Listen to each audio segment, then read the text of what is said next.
Hello friends! Let's travel Quebec with me, my hubby, and my family! Madaling araw yung kinuha kong flight para hassle-free at the same time, mas maaga kaming makakarating sa Quebec at marami pa kaming mapupuntahan. By the way, big shout out pala sa Air Canada for giving us the voucher para maka-avail kami ng discount sa aming ticket. Ito po talaga yung pinaka-anday kong time makapag-travel. Nakasama ko na for the first time ang aking asawa. Thank you, Lord, for answering my prayer.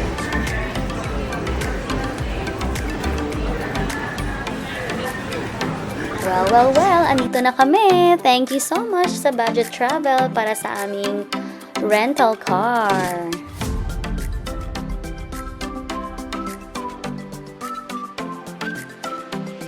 And now, we're heading to Quebec!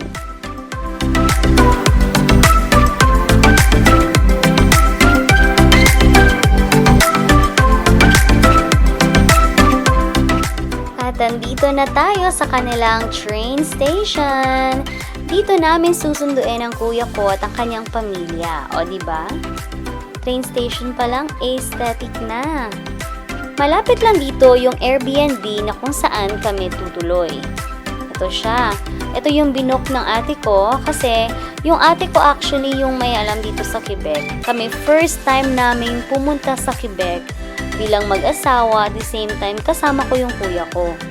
Sa labas, actually parang ordinary na mga bahay lang siya dito sa Canada. Pero sa loob, maganda siya. Malinis, at the same time, presentable. Ang galing talaga ni Lord, no? His timing is always perfect and beautiful.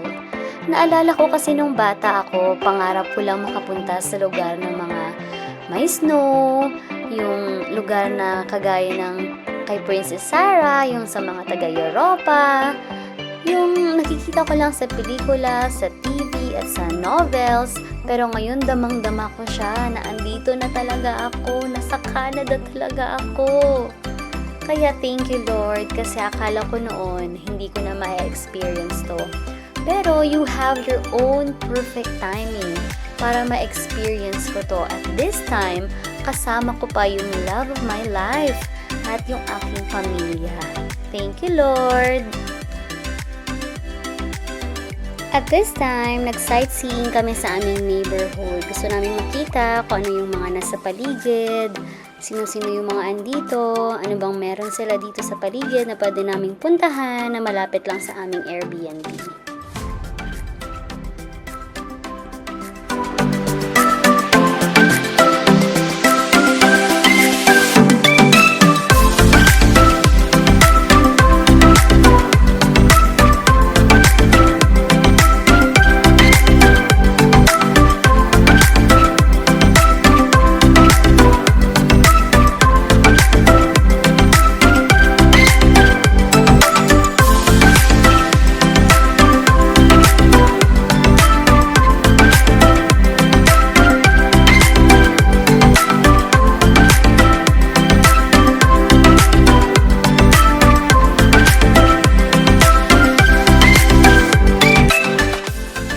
Hala, may nakita akong gelato shop. Tara, pasok tayo. Gustong-gusto ko to. And this will be my first time na kumain ng gelato dito sa Tombola. Sa mga gustong pumunta ng Quebec, dapat nyo talaga tong tikman. Mura lang siya at sobrang sarap nitong Tombola. Halatang first timer umorder, no? Kasi hindi talaga alam paano mag-order ng gelato. Pero worth it talaga siya.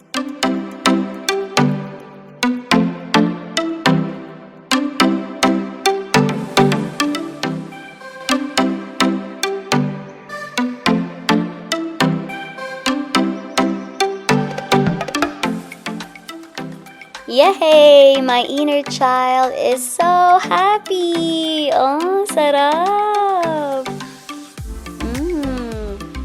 Dito ko to na-try sa Quebec, ang gelato. After nito, Hinahanap-hanap ko na yung gelato. Kahit nang dumating ako sa Alberta, gelato parati yung hinahanap-hanap ko. Thank you, Quebec, for making me experience this. At ngayon, tambay-tambay outside at habang kumakain ng ice cream. Habang yung asawa ko nagbe-video-video, pero gustong-gusto niya rin kumain ng gelato.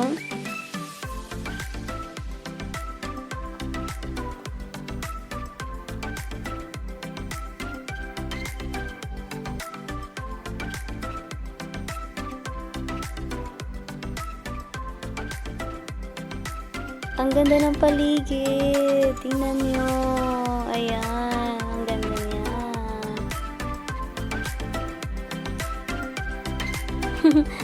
Habang naglalakad ako dito, makikita mo, may madadaanan akong isang mini restaurant na tingnan nyo yung ano nila, yung mga display nila, yung mga bra, yung mga colored bra.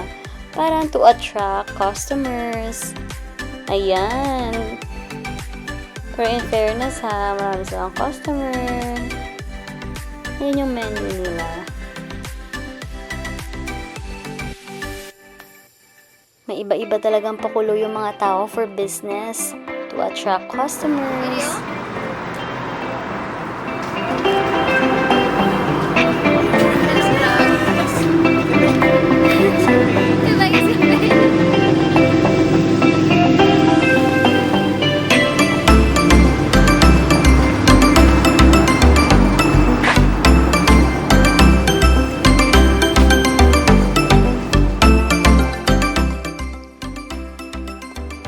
Walking with the family.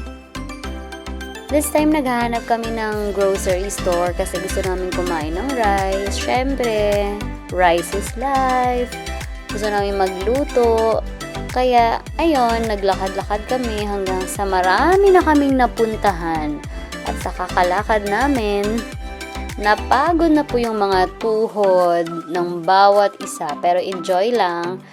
Masaya pala habang naglalakad, no? Kasi mas, ma-explore mo yung mga lugar, mas matitingnan mo yung bawat building, mas makikita mo yung history ng bawat building, ng bawat architecture. Ayan, may pasayaw-sayaw pa kami din ng pamangkin ko. Ini-enjoy ko talaga yung moment na to kasi I know, minsan lang mangyayari to and you need to savor the moment while you have it. And you need to be grateful always na ikaw nakaka-experience ka ng mga ganitong bagay sa buhay mo. Nakalimutan ko actually yung pangalan ng simbahan na to. I-google nyo na lang ha.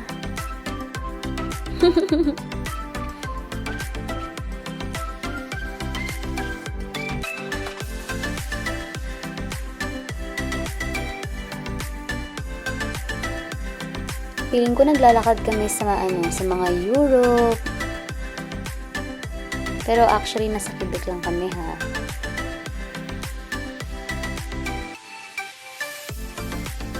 Ayan, meron ditong embassy ng London.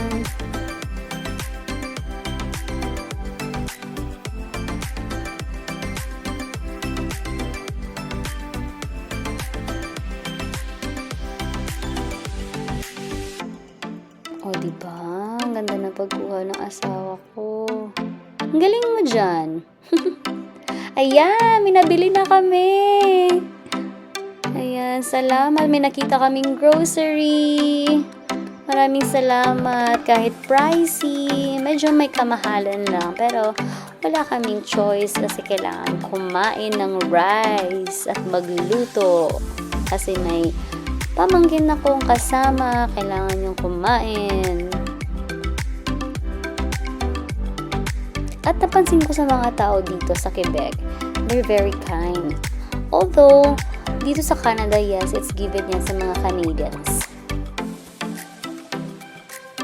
Now we're in our day 2. For our day 2's itinerary, kami ay pupunta sa isang famous hotel hospital dito sa Quebec. And this hotel hospital was dated since 1695 pa. And this is a teaching hospital na kung saan this is a specialized institution for cancer treatment, kidney disease, and other kinds of implants.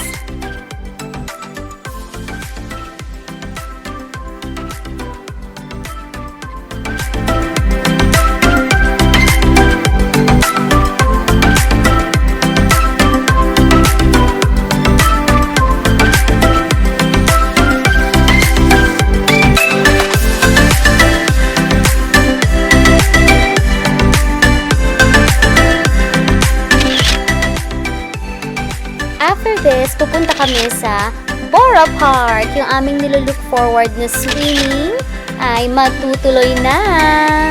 This is arranged by Sister Jessa na kung saan para ma-enjoy namin ang aming bakasyon. Your hands! Your hands!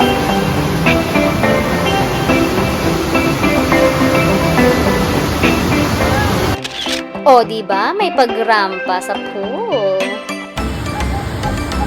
Ayan! Ito yung pinakamasaya para sa akin. Actually, kinakabahan talaga ako dyan. Kasi minsan ko lang to nagagawa.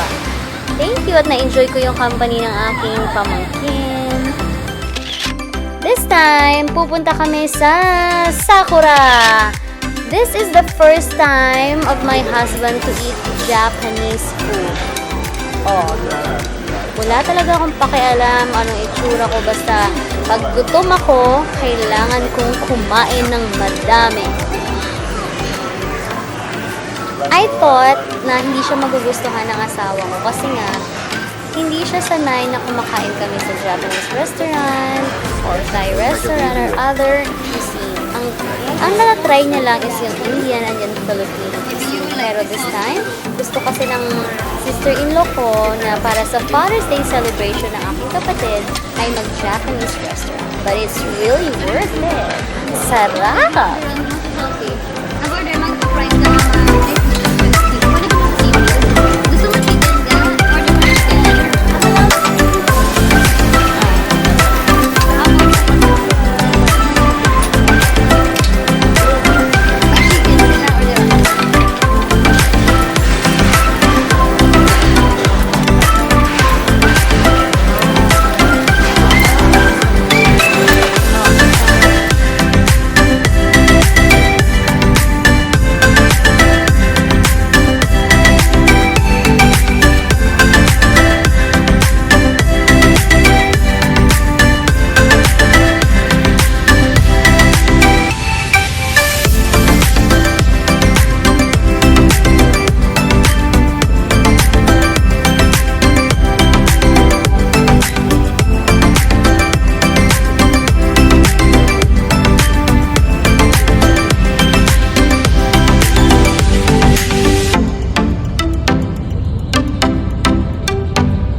Kahit malayo yung aming pinuntahan, pero sulit na sulit siya kasi na-enjoy naming lahat yung outdoor pool, yung indoor pool, at the same time yung Japanese restaurant, na-enjoy siya ng asawa ko, which is hindi ko ine-expect na magugustuhan niya pala yung Japanese cuisine.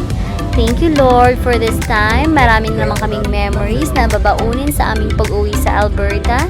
But tomorrow, we're going to one of the famous at the same time historical landmark dito sa Quebec. Kaya kailangan nyo abangan. See you in our next vlog!